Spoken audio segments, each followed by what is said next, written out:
кожен з нас може бути суперрозумним, суперсильним,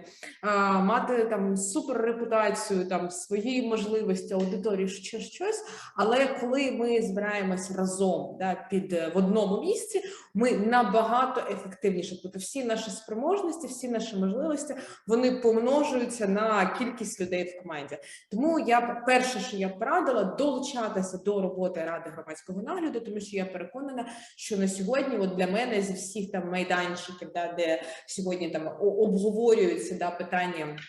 РНП, питання НАТО, які цим займаються, мені здається, РГН найбільш перспективною, знову ж таки, абсолютно об'єктивно. А друге, звичайно, да, тобто, що ми можемо спільно робити в РГН, да? Тобто ми з одного боку маємо вже повністю розроблені проекти актів, тобто це не просто пропозиції, да, там якісь наші, і навіть не просто якісь наші, а насправді пропозиції на 2022 рік, вони списані майже слово в слово з нашої угоди з Міжнародним валютним фондом, з меморандуму нашої угоди з Європейським Союзом, тобто це не фантазія, це ті зобов'язання, які Україна на себе вже брала і ставила там підпис,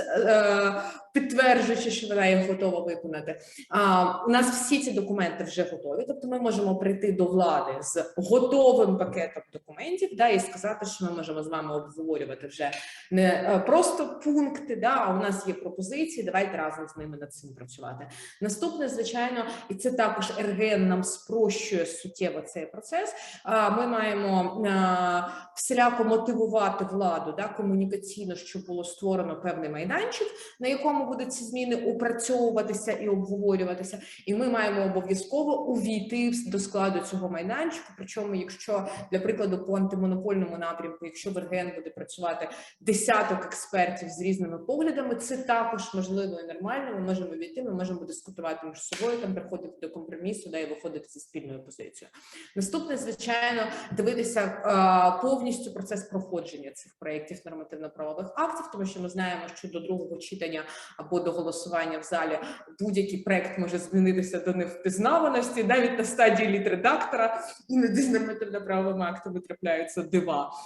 Тому, звісно, знову ж таки, ми маємо проконтролювати весь цей бюрократичний процес, да, як watchdog поряд, щоб жоден злодій, олігарх або там корупціонер не захотів споплюжити те, що було розроблено там так важко і захищалося. І це також, до речі, формат РГН, він спрощує цей процес, тому що це дає нам можливість легітимізуватися, да, в цьому процесі і, відповідно, повністю його моніторити від А до Я. Ну і, звичайно, в подальшому стояти поряд з антимонопольним комітетом для того, щоб ці зміни втілювалися в життя безпосередньо і щоб їх правозастосування також було правильне. Тому що мені здається, що Україна має багатий досвід прийняття неймовірних реформ, правозастосування яких було настільки дефектне, що ми від них в результаті нічого не отримали. Да, і ті реформи, які в світі вважаються історіями успіху, да, у нас тут кажуть, так, воно ж не працює. Ну, звичайно, воно не працює, тому що за правозастосуванням ніхто не слідкував, і воно взагалі пішло абсолютно не в той бік. Тому, відповідно, ми маємо слідкувати за правозастосуванням.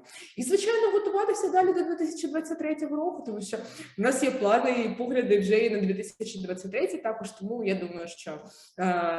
тут відстояти 22-й, да, і будувати плани на 23-й.